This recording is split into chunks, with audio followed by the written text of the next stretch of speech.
महारथियों ऊपर लटक रहे टब में पैसे भरे हैं। जो भी टब का रस्सी काट कर अपने चुने हुए औजार से पैसे को कैच करेगा उसको मिलेंगे उसके 100 गुना पैसे। तो सब अपना अपना औजार उठा लो। तो पहले मैं काटूंगी रस्सी और कैच करूंगी पैसे। हाँ तो काट रस्सी और कैच कर और गिन कितने पैसे हैं। 1 2 3 35 36।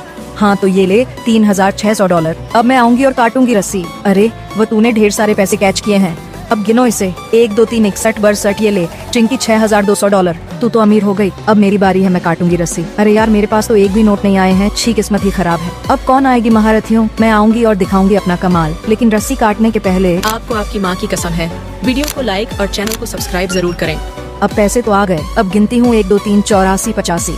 अरे वह अब तक में सबसे ज्यादा तुझे ही पैसे मिले हैं।